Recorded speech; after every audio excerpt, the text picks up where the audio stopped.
Hey there, everyone. I'm Cutzy, and if you would please hit that subscribe button and maybe kick me a like, I would greatly appreciate that. So first, let me say I am going to be changing up the format and my style a little bit. I have recently found out that a family member really needs my help, and so a lot more of my time is going to be spent doing that. And I'm not going to have quite as much time to do some of the nail videos.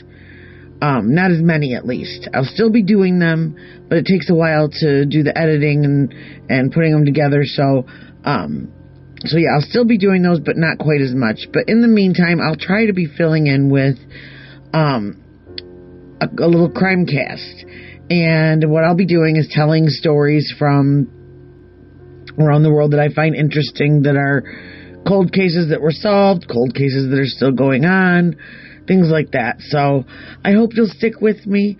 Like I said, the nail business, everything is going to be kind of put on hold for a little bit, but I'm still going to try and continue to connect with you guys and have some fun and discuss some things, and even have some podcasts where we just talk about health things and things like that we want to do for ourselves. But yeah, so with that being said, let's get started with episode 1 of Cutzy's CrimeCast. So first, this story I want to tell you about, it really hits close to home, because the person that was found to be the serial killer was someone that was part of my community. He was well known in my county, and he provided services for people around the county, and he was in their homes, and I worked at a salon. So, what are the two businesses in a small town that know all your business? The salon and the bar. And we knew this guy because he happened to work for a sprinkler company. And the salon that I worked at, there were a lot of the well-to-do women that came in, and they'd leave their keys by their back door so that he could come in and adjust their sprinkler panel while they were off getting their hair and nails done and going to the grocery store, and never thought a thing about letting this guy in their house because he was trusted. His family had this well-known company, and they'd been doing this stuff for years. And yeah, so that's where the story ends. But let's start at the beginning. Now, I've got a few different articles that I'm kind of pulling from, because this is something that there's going to be facts that the police give, there's going to be facts that witnesses give, and then there's going to be facts that I remember hearing in the salon, because again, we know everybody's business. So, first, this starts out with this woman named Nancy Ludwig. She was a flight attendant, and she on February 18th, she arrived in Detroit. She landed in Detroit and then went and stayed in Romulus, which is a suburb of Detroit.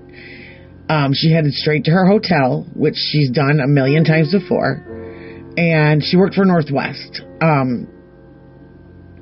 So she got on the shuttle van, all her bags, to go to the hotel, and that was it.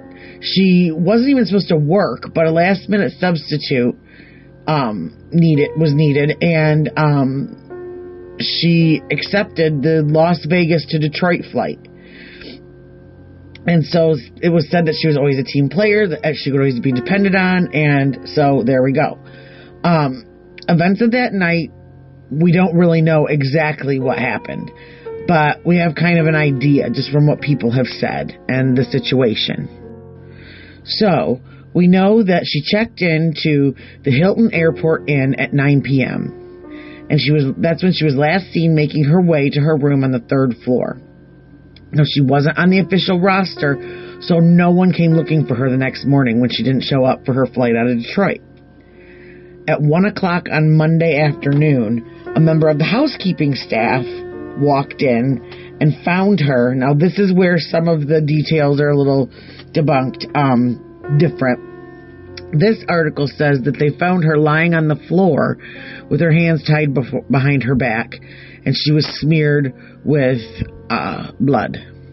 Now, the lake... There's an episode about this on the Lake Erie murders, which is on Discovery Plus, and it is season 2 episode. It's called Heartbreak Hotel. I can't remember what episode it is, maybe 2. In fact, there's another case that's also on that I'm going to be talking about that happened right around the same time, but it happened again very close to where I live in my county. So anyway, now. The documentary, Lake Erie, said that they found her in bed. And so that's where, either or she was found Monday morning by cleaning staff. Management immediately called police, who were on scene within minutes after learning that the room was registered to a woman named Nancy Ludwig. An investigation into events of the previous night got underway. An examination of the body revealed multiple stab wounds, including a number of deep gouges in her hands, indicating that she had fought hard for her life.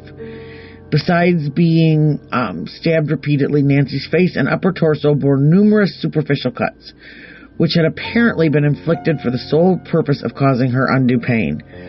An autopsy would find that after enduring a vicious essay, her throat had been slashed from ear to ear. Her attack... And it was said that it was so bad that she was nearly decapitated.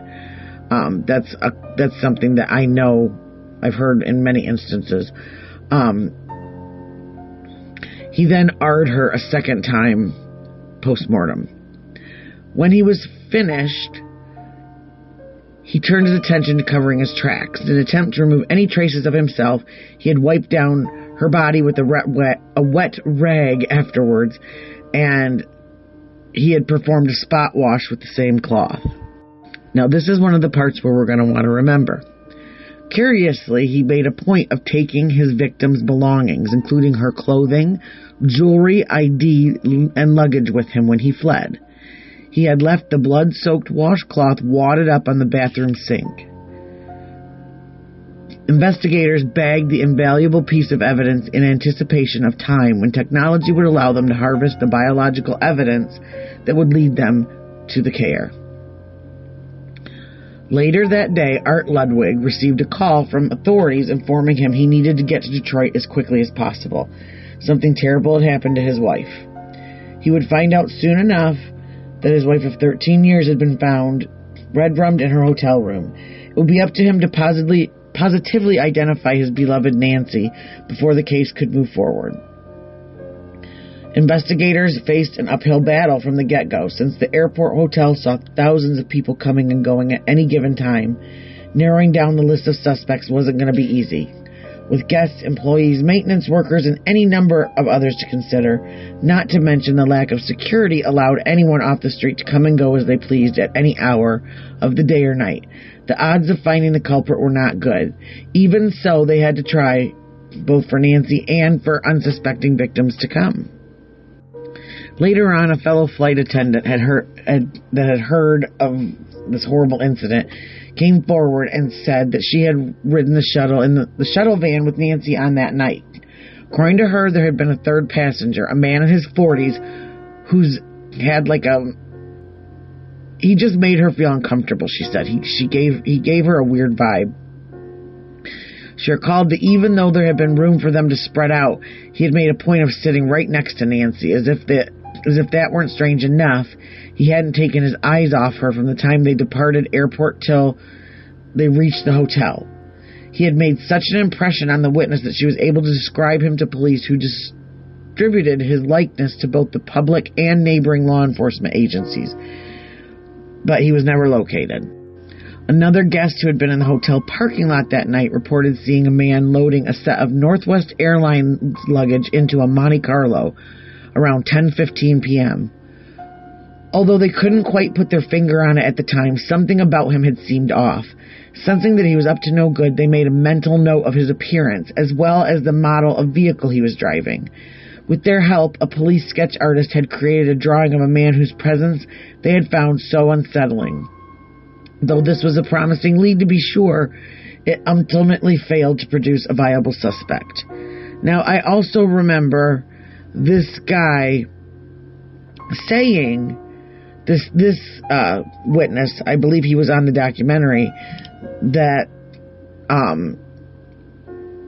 basically he saw him stuffing the uniform into the trunk of his car, and he thought to himself, boy, buddy, you're not going to be happy that you did that tomorrow morning when you need to put your uniform on. It's all crushed and wrinkled and, blah, blah, blah. And because that just caught him funny, that why would you do that to your uniform? Now remember, DNA was still really young at this time. This is 91.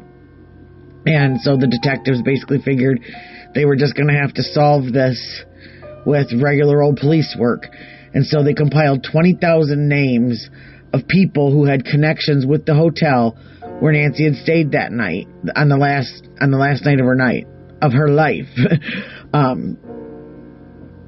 And though the process moved along at a snail's pace, and every once in a while a promising person of interest would emerge, only to be eliminated, sending them back to the drawing board. Before anyone knew it, the weeks and months had turned into years, no rest in sight. Okay, now let's back up a little bit. There's another case that also happened very close to me, and I remember hearing about this and it being, whispered and kind of scary and such. Now, this article I'm going to switch to another article because we've got to go over this case too, to be able to understand. This is by a gentleman named Peter Hinterman. It was published on May 1st, 2023. It is on My City Mag. It's Flint Crime Files. So, I'm going to read this first part because I think it's really well written. It's just kind of a nice part. It's just interesting view. It's not fact of what happened because we don't really know what happened the night that a woman named Margaret Eby was also red-rummed in her home. All was quiet as Margaret Eby approached the entrance of Applewood Estate. She stopped her vehicle but left the engine running as she got out to open the gate leading to the gatehouse where she'd lived for a blissful, industrious 5 years in Flint, working as provost and music professor at the University of Michigan Flint. Now, let me interject. Applewood Estates is on, it's the Mott Foundation, Mott Property, M-O-T-T. He was one of the founders of Flint. So, she shivered as she opened the car door and stepped out. The day had become increasingly cold as it waned, and the temperature at the time of the night hovered just above freezing. Her light jacket had provided more than enough warmth during a day spent with friends downtown was no longer adequate. She quickly felt in her pocket for the key, but realized she didn't need it.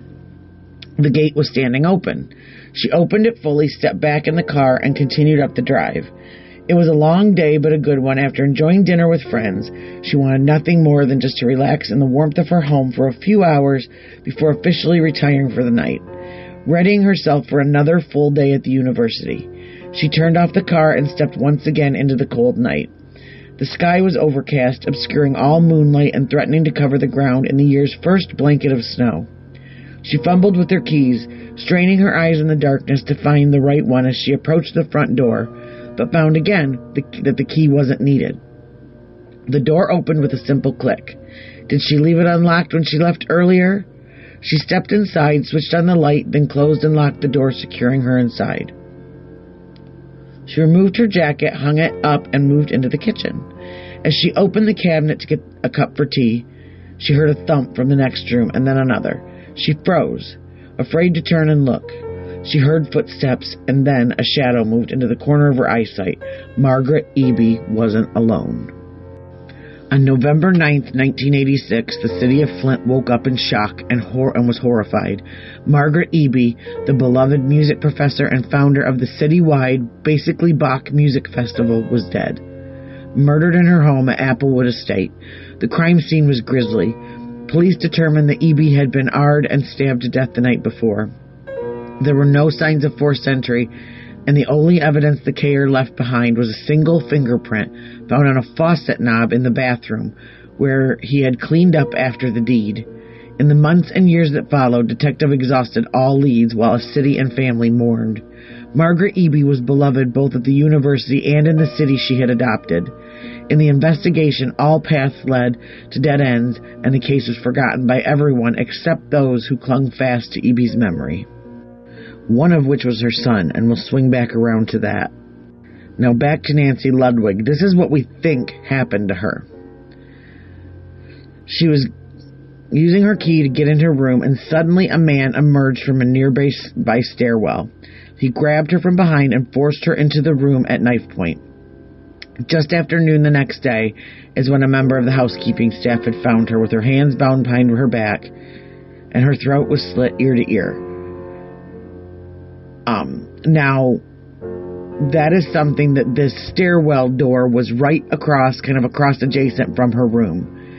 And there was another witness that had stated that she exercised every night. So when she was in a hotel or an inn, what she would do is walk the stairwell every single night before she went to bed. And she was walking the stairwell, and she said that there was this very odd man standing in the stairwell right on the stairs in between the landing of Nancy's floor and where this girl was trying to go.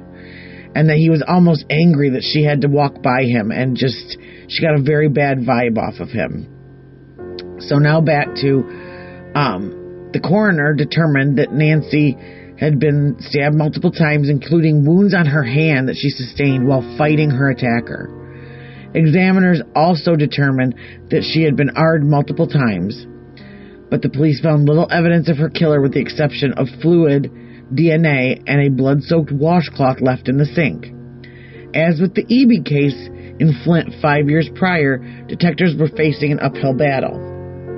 Besides little physical evidence, they were also able to get a sketch of a possible suspect from witnesses in the hotel parking lot who saw a suspicious man loading baggage into the Monte Carlo nearly an hour after she was murdered.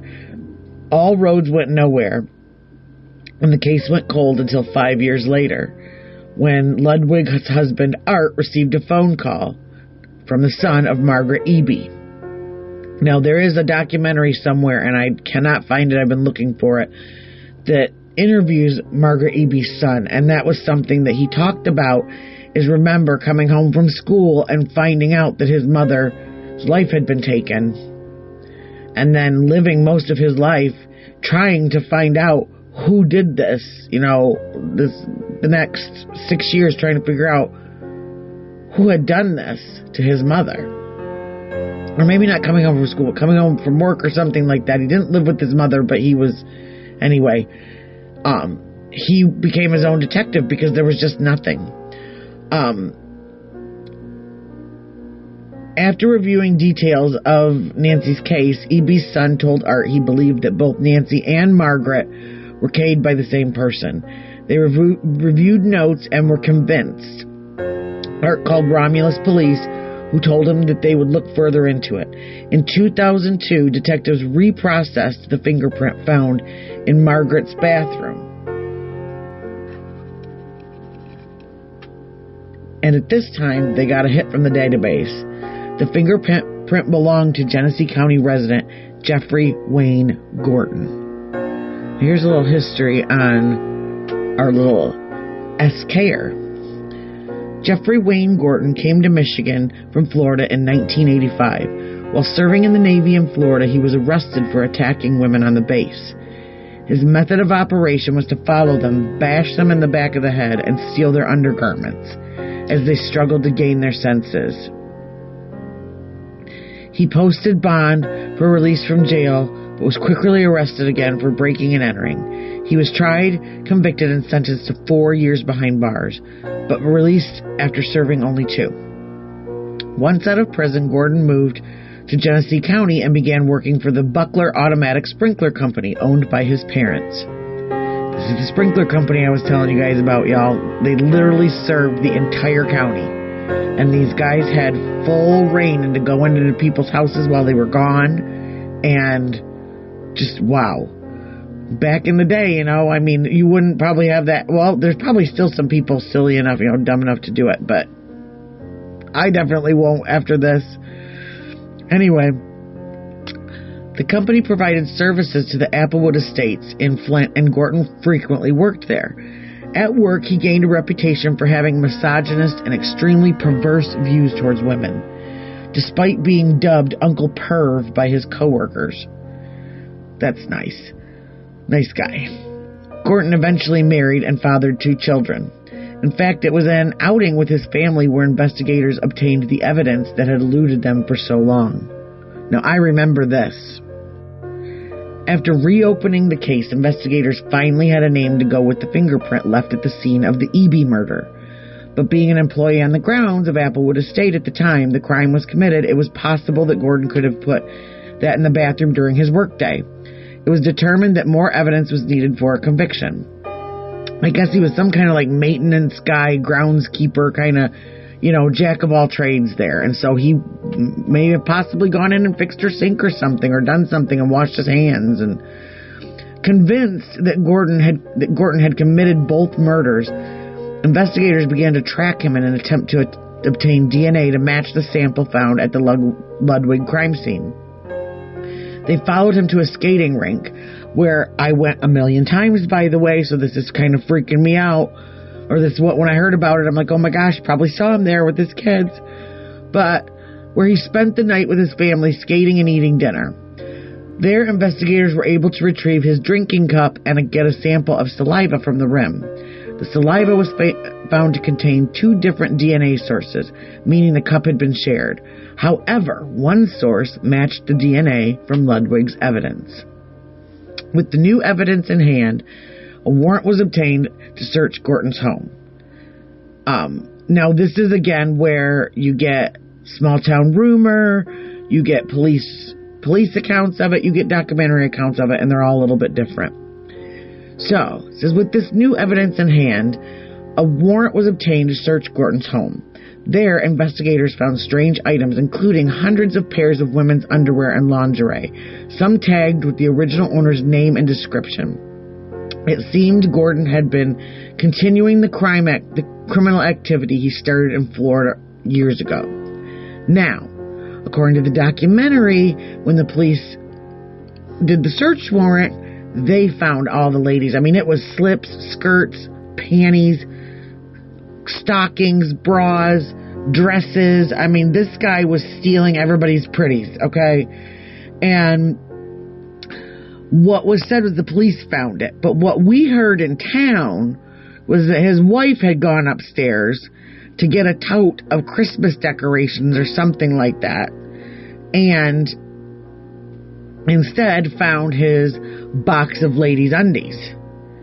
And she had already known that he was being looked at for this, and so she called police and told them, and they went upstairs, up in the attic, and found bunches of boxes of this stuff. So, word around the salon was all these women are freaking out and starting to look in their drawers and see, do I have any, a lot of us have, cute little negligees or slips or whatever that we never wear, and they're stuffed in the back of our drawer, and we don't think about them until we're going somewhere fancy or whatever. Well, a lot of women were freaking out because they're thinking, where does he get these things? Are there other victims? Or was this guy going into our homes where he was supposed to be working on our sprinklers and stealing our drawers? And that's kind of what has been thought. So that all of these women around the county who were just letting him in their house, he was probably sneaking into their hampers and grabbing their stuff, or going in their drawers and grabbing the pretty stuff from the back. There were videotapes found of him videotaping himself, dressing in all of these things. And, just absolutely wild. When questioned by police, Gordon refused any wrongdoings and even denied ever having been in Eby's bathroom, thereby eliminating any legitimate reason for his fingerprint to be found, which helped solidify the prosecutor's case against him. Even when confronted with all the evidence, Gordon maintained his innocence and refused to confess. The trial.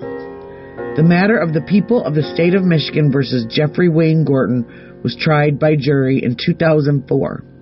Charged with the R and red rum of both Margaret Eby and Nancy Ludwig, the 39-year-old was convicted of criminal S misconduct and first-degree redrum in the death of Nancy Ludwig.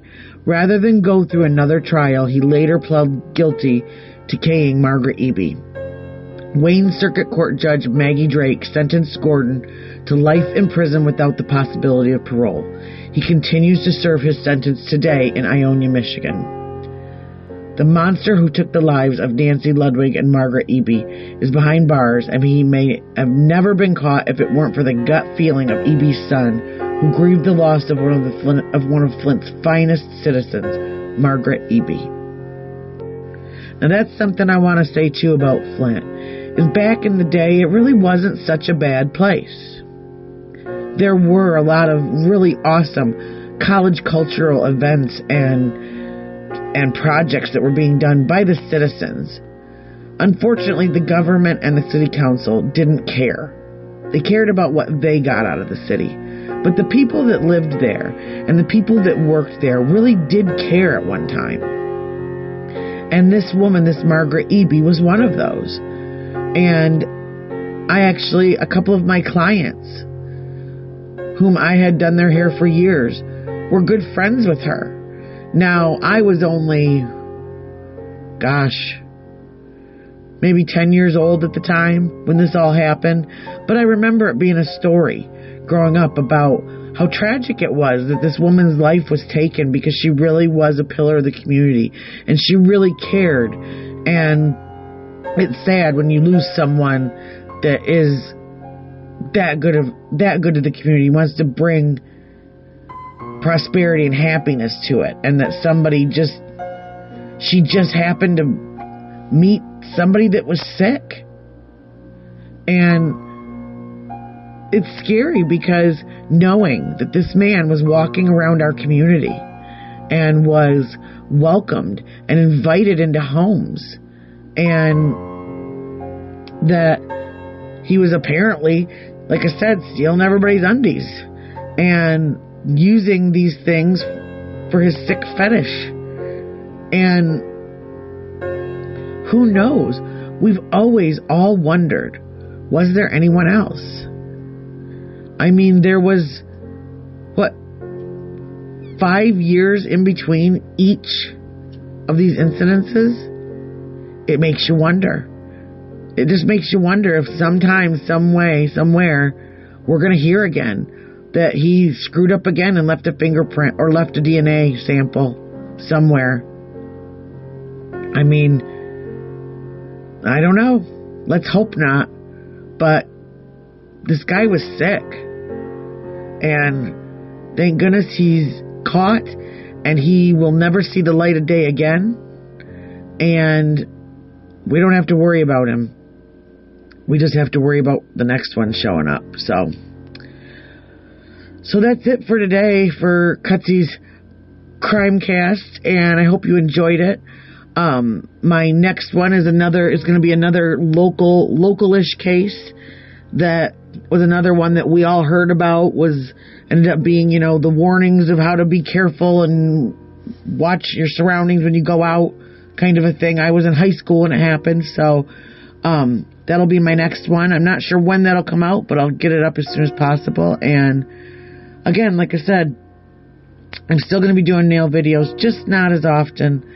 And, but I'll still keep putting up content, and we'll get to listen to some crimes together and sit and relax and, just do our normal everything that girls love in the true crime world. So, all right, everybody have a great night or morning whenever you find this, and I will talk to you later.